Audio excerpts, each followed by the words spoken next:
Muy buenos días a todos, ¿qué tal? ¿Cómo estáis? Feliz 7 de diciembre de 2022 en este primer vídeo del año 2022 de Pregunta Jorge, que ya es el número 23 desde que empezamos este nuevo formato. ¿Qué tal? ¿Cómo estáis? Espero que hayáis pasado unas felices fiestas de Navidad y también de fin de año y que los reyes se hayan portado bien con todos vosotros. Y hoy vamos a hacer este vídeo contestando a vuestras preguntas en este Pregunta a Jorge. Bien, antes de seguir, como siempre, os recuerdo que tenéis una calculadora en nuestra página web que os permite conocer si cumplís los requisitos para pedir una incapacidad y también conocer la cuantía estimada de la pensión que os podrían reconocer. Si estás interesado, te dejo en los detalles de este vídeo un enlace para que puedas acceder a esta calculadora totalmente gratuita. Bien, dicho esto, también os recordamos que en estos vídeos tenemos hoy dos personas que han hecho preguntas por vídeo, que tenéis también un enlace en los detalles de este vídeo para hacer vuestra pregunta. Os podéis grabar con el móvil, os pedimos que no sea más de 30 segundos, porque si no será descartada la pregunta y de esta forma podemos responder a más preguntas de personas, pero esos 30 segundos os grabáis con el móvil. Si no os gusta cómo habéis hecho la pregunta, lo podéis volver a grabar y tenéis el enlace en los detalles de este vídeo de YouTube. Ahora sí, ya vamos a empezar a contestar a las preguntas que nos habéis formulado y empezamos con los vídeos, a los que damos prioridad, como ya sabéis. Muchas gracias por aquellas personas que habéis enviado vídeos y si os gustan estos vídeos, como siempre, darle al me gusta y suscribiros al canal si aún no sois suscriptores y entráis a este grupo selecto de más de 130.000 personas, creo que ya somos en este canal. Vamos ya con el primer vídeo, dentro vídeo. Hola Jorge, mira, quiero decirte una pregunta. Si pasas el tribunal médico, ¿vale? Y el médico que te atiende o la persona que te atiende te dice que te dan 6 meses de prórroga o de demora, y resulta que a los 3 días te mandan una carta diciendo que te dan el alta, ¿eso es legal? ¿No? ¿O si el médico es el que te ha atendido es el que decide si te dan los 6 meses o no? ¿O es otra persona? Es simplemente esa pregunta. Un saludo y muchas gracias por todo lo que hacéis. Bien, gracias por la pregunta, David. Sí que es legal que suceda esto, es decir, la persona que te visita en el tribunal médico es pues un doctor que en este caso no es quien toma la decisión final de alta, de incapacidad, etcétera. Es decir, hace una propuesta y a raíz de ahí la Seguridad Social, el INS, pues acaba diciendo si pues dan en alta, si dan la prórroga, etcétera. Entonces, en tu caso es posible que al cabo de estos 3 días que comentas que te mandaran esta casa de alta, después de la revisión, es posible que sea así, es totalmente legal, y contra esta resolución de alta tendrías la posibilidad de presentar directamente una demanda judicial sin reclamación previa en 20 días, aunque tendríamos que ver cuál es la resolución, porque por los plazos quizá es otro tipo de resolución y tendríamos que verlo. En todo caso, ya te digo, es normal, es habitual, y lo que deberías hacer es valorar pues qué posibilidades hay en tu caso de impugnar este alta médica y si vale la pena o no, que ya te digo que en la mayoría de ocasiones no merece la pena. Gracias por la pregunta, David. Vamos con otro vídeo. Dentro vídeo. Buenos días. Quería preguntarte, yo perdí el subsidio por una baja voluntaria en una empresa. La verdad es que lo hice muy mal porque me caí y, bueno, presenté un justificante que luego no servía. Entonces quiero saber cómo recuperar el subsidio y luego voy a recibir una herencia de mi madre por un valor de 52.000 euros. Entonces no sé si eso también impide volver a percibir el subsidio. Tengo un contrato de un mes que se me acaba ahora en unos días y no creo que me renueven. Entonces, quería que me informase si es posible. Muchas gracias y un saludo. Bien, Gemma, muchísimas gracias por la pregunta. Lo primero que debemos saber es que, efectivamente, si nos damos de baja voluntaria en un trabajo, no tenemos derecho al subsidio para mayores de 52 años, porque hemos finalizado nuestra relación laboral de forma voluntaria y, por lo tanto, ahí ya el subsidio pues no tenemos derecho a acceder. La ley lo que dice es que tienes que haber agotado un subsidio por desempleo, o en el caso de que no tengas derecho a desempleo por no haber cotizado un año, que es lo que da derecho al desempleo contributivo, ¿no?, al paro, te exige que como mínimo hayas cotizado 90 días por desempleo. Por lo tanto, ese requisito, con un solo mes de contrato, en principio no lo cumplirías y no podrías acceder al subsidio. Dicho esto, es importante también tener en cuenta que lo que nos comentas de la herencia, ¿cómo funciona? Si estáis cobrando un subsidio de mayores de 52 y recibís una herencia, lo que tenéis es que comunicarlo en un plazo de 30 días como máximo y se comunica el importe y en base a esto lo que van a hacer es suspender la pensión durante un mes. Durante el mes que has cobrado la pensión se suspende y luego se reanuda.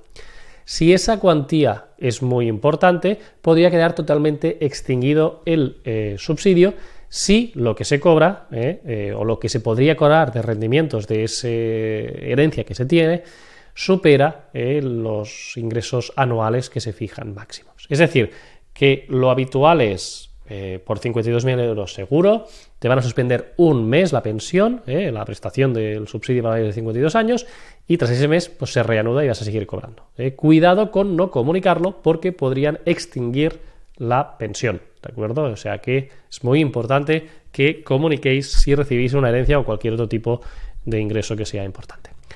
Gracias, Gemma, por la pregunta. Vamos con otra pregunta, en este caso sobre informes médicos, y desde Instagram Óscar nos pregunta lo siguiente.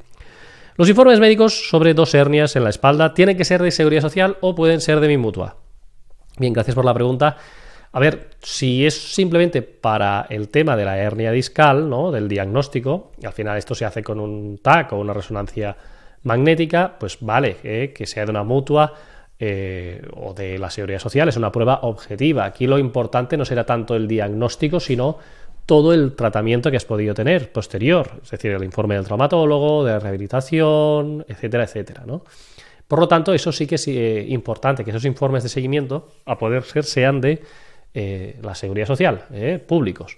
Pero lo que es específicamente la prueba, el diagnóstica, la resonancia, da igual que sea de la Seguridad Social o de una mutua, porque se entiende que es una prueba objetiva y que en ese sentido difícilmente en un lado van a decir que hay una cosa y en otro otra. Es decir, a veces puede haber disparidad, pero en cuanto al diagnóstico y a ver que existen esas hernias discales, pues valdría lo mismo lo de la mutua. Gracias, Óscar, por la pregunta. Vamos con otra pregunta. Lorenzo Montoro dice: necesito saber qué es esto que me piden el seguro de vida, que le estoy reclamando por tenerla absoluta. Historia clínica por episodios de mi centro de salud e informe médico de síntesis en relación a los 2 expedientes de incapacidad del 2008 y 2020. Ya tengo las 2 resoluciones del INS, pero no sé qué es eso. Si no, ¿cómo lo puedes solicitar? Bien, gracias por la pregunta, Lorenzo. Lo primero es, en cuanto a las historias clínicas, tienes que ir a tu centro de salud, un médico de cabecera, al ambulatorio, y ahí en la administración pedir la historia clínica. Esto de todos los centros que has estado. Si has estado en consultas externas de algún hospital, también ahí, donde te hayan tratado la enfermedad, pues también ahí, a esos hospitales. Al cabo de 15 días te lo envían por correo o te dicen que puedes pasar a buscarlo. Eso es lo habitual. En cuanto al informe médico de síntesis, es un informe médico que elabora el Tribunal Médico, ¿vale? Y que es la base de la resolución de la Seguridad Social.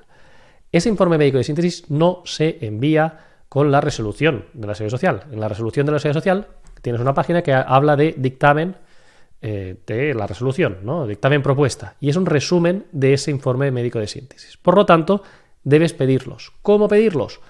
Por la sede electrónica. Por la sede electrónica puedes hacer una solicitud de la Seguridad Social, puedes hacer una solicitud pidiendo estos informes médicos de síntesis, adjuntas tu DNI y te los enviarán al cabo, pues depende, de un mes, una cosa así. Si no, puedes solicitar cita previa, ir a un CAIS, a un centro de atención e información de la Seguridad Social. Es difícil tener cita, ya lo sabemos, pero puedes pedir cita y ahí te darán copia de los 2 informes médicos de síntesis, el de 2008 y el de 2020. Es importante que esto lo solicites, ya sea por la sede electrónica o por cita previa. Pero es un documento aparte, no te lo entregan con la resolución. Mucha gente se confunde porque el dictamen que hay en la resolución que te dan no es el informe médico de síntesis y por lo tanto mucha gente tiene esa confusión. Gracias, Lorenzo, y mucha suerte con tu reclamación del seguro de vida. Vamos con otra pregunta. Ángel Mirón, desde Facebook, nos pregunta lo siguiente. En 2009 me diagnosticaron cáncer de cuerda vocal. Estuve 4 años de baja, pasando 3 veces por el Tribunal Médico. Después trabajé 4 años y luego de nuevo 2 años de baja. Finalmente me dieron la total cualificada el 75% en 2018. En la resolución ponía que podrían llamarme a los 2 años, pero aún no he recibido notificación. He tenido más procedimientos médicos. Supongo que ellos tendrán los informes de todo, ¿verdad? Necesito la absoluta. Bien, Ángel, gracias por tu pregunta. Si tú quieres solicitar la absoluta, lo tienes que hacer por tu cuenta. Ellos, aunque puedan acceder a historias clínicas, no lo van a mirar. El volumen es muy grande. Pensad que hay en España 1 millón de pensionistas y esto no está automatizado, en el sentido de que si tú empeoras y quieres una absoluta, tendrás que solicitarlo por tu cuenta. Ellos de oficio no van a iniciar un expediente para darte una pensión superior. Lo tienes que hacer por tu cuenta. Han pasado esos 2 años, ¿no?, desde que te reconocieron la total en 2018 y tú, para pedir la absoluta, lo tienes que hacer por tu cuenta. Es importante que tengas informes médicos que acrediten que estás en esa situación y el hecho de tener más procedimientos médicos o haber agravado no quiere decir que tengas derecho a una absoluta ya. Tenemos que estudiarlo bien y a partir de ahí ver si interesa o no hacer esa revisión de grado. En todo caso, que sepas que puedes hacerlo hasta que cumplas la edad de jubilación ordinaria. Hasta esa fecha. Pasada esa fecha ya no podrás solicitar una revisión de grado para la absoluta. En todo caso, te recomiendo, Ángel, que puedas ponerte en contacto con nosotros y te estudiamos de forma gratuita si puedes tener derecho a una incapacidad absoluta. Bien, vamos con otras preguntas. Ahora sobre la jubilación. En este caso, Francisco Iniesta Delgado nos dice lo siguiente. Yo tengo 2 pensiones reconocidas, una de incapacidad permanente total y otra de invalidez. ¿Cómo quedaría mi jubilación? ¿Se sumarían las 2? Bien, gracias por la pregunta, Francisco. Lo primero es que no me queda claro cuál es la pensión que tienes. Una incapacidad permanente total, esto lo entiendo. Y otra de invalidez, a ver, una pensión no contributiva de la comunidad autónoma por tener un 65% o más de discapacidad es incompatible con la incapacidad permanente total o con una incapacidad permanente contributiva. Por lo tanto, no creo que estés cobrando eso. Si lo que te refieres es que cobras 2 pensiones, 2 incapacidades, porque tienes una en régimen general, por ejemplo, y otra del régimen de autónomos, llegar a la edad de jubilación como mínimo tendrías eso. Podrías solicitar la jubilación y ver qué te queda mejor, si la jubilación o estas pensiones de incapacidad que venías cobrando, ¿de acuerdo? Pero para poder darte una respuesta, Francisco, y a ver si lo puedes dejar en algún comentario en YouTube y te respondemos, necesitaríamos saber esta otra de invalidez, en qué concepto es y poderte dar un poco más una respuesta pues clara sobre esto. Muchísimas gracias, Francisco, por la pregunta. Vamos con otra pregunta. Nos lo hace Kamal Moreno. Dice, estoy cobrando el subsidio para mayores de 52 desde hace 6 años y tenía previsto acogerme a la jubilación anticipada en mayo del 22 a los 63. Con la nueva reforma, al estar cobrando el subsidio, mi jubilación anticipada será considerada jubilación involuntaria a pesar de ser cesado por modificación sustancial de condiciones de trabajo. Entonces, ¿los coeficientes me serán más favorables? Bien, muchas gracias, Kamal, por la pregunta. Es muy interesante el tema, ya lo sabéis. Se ha aprobado pues recientemente, en la última semana de diciembre, la reforma del sistema de pensiones, siempre a última hora, también con la reforma laboral. Y en este caso, efectivamente, se han ampliado los supuestos en los que se puede acceder a la jubilación anticipada involuntaria y, entre otros, pues se prevé que estas modificaciones sustanciales también son causa, así como, por ejemplo, una extinción del contrato por el artículo 50 del Estatuto de los Trabajadores, ¿no? Cuando el trabajador demanda a la empresa por impago de salarios, por ejemplo, ¿no? Porque te ha pagado más de 3 meses sin pagar y tú pides al juez que extinga el contrato. Estas personas antes no podían acceder a la jubilación anticipada involuntaria, sí a la voluntaria, y por lo tanto tenían que ir solo a la voluntaria, ¿no? Ahora con la nueva reforma sí que estas personas podéis acceder, también los de modificaciones sustanciales, y en el caso que comentas tendremos que estudiar cómo te despidieron hace años. Puedes optar por la legislación anterior a la reforma actual o por la vigente. Entonces tendríamos que estudiar qué es lo que te resulta más favorable. En todo caso, con la nueva ley, evidentemente los coeficientes serían más favorables para la jubilación anticipada involuntaria que para la voluntaria. Pero sí que te diría que podrías hacer un estudio. Nosotros tenemos un servicio, lo podéis ver en nuestra página web, el estudio de jubilación, que te miraríamos qué es lo que te puede compensar más, si la ley actual o la antigua, para pues establecer qué acción tomar, si jubilarte en mayo del 22 y en base a qué legislación jubilarte, que eso es lo más importante. Gracias por la pregunta, Kamal, muy interesante. Vamos con otra pregunta. Finalizamos con preguntas sobre pensiones y subsidios. Tenemos a Carmen Lagunas, que dice, ¿cómo afecta la baja por enfermedad cuando se está cobrando el subsidio para mayores de 52 años? No afecta de ninguna forma, se cobra lo mismo, el subsidio dura lo mismo, no hay ninguna repercusión, ¿de acuerdo? Es decir, que es absolutamente lo mismo, no hay ninguna repercusión. Vamos con otra. Rosa G. Teniendo una pensión en favor de familiares, ¿puedo invertir en criptomonedas o me quitan la pensión? Hay que comunicarlo si fuese posible. En la declaración de renta se considera como otras ganancias patrimoniales a integrar en la base imponible del ahorro. Bien, gracias por la pregunta, Rosa. Lo primero es que no hay una regulación específica en cuanto a esto, pero no hay una prohibición de invertir, ya sea en criptomonedas o en otros tipos de activos, ¿no?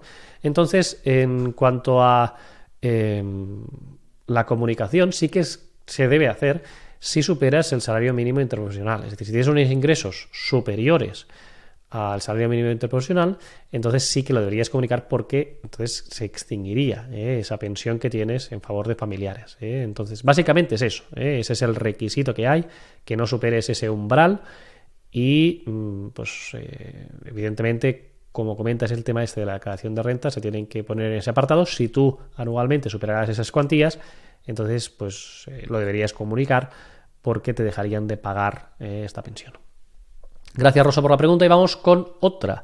Julio Parejo nos dice: con una discapacidad del 65% y uno de los progenitores vivos, ¿se puede cobrar la pensión de orfandad sin importar la edad, de forma indefinida y con independencia de lo que se gane trabajando? Bien, gracias por la pregunta, Julio. La respuesta es que no. Es decir, sí que se puede cobrar siendo mayor, con independencia de la edad, también de forma indefinida, pero no con independencia de los ingresos. Si trabajas y cobras más del salario mínimo interprofesional, entonces dejas de percibir esa pensión de orfandad. Lo que es importante aquí es que no se supere esos ingresos. Si se superas esos ingresos, entonces ahí sí que dejarías de cobrar la prestación. Muy bien, y lo dejamos aquí. Acabamos con los agradecimientos, como siempre. Tenemos a María, que dice: feliz año a todos, gracias por toda la información que aportáis. A Ana Guzmán de la Vega, que dice: gracias, muy bien explicado. Y por último a Carmen Lidia Santana Fajardo, que dice: gracias por la información para que podamos resolver tantas dudas. Bien, en definitiva, muchísimas gracias a todos por la atención si has llegado hasta aquí, y nos vemos en próximos episodios en el Pregunta Jorge del viernes que viene. Que tengáis un feliz fin de semana.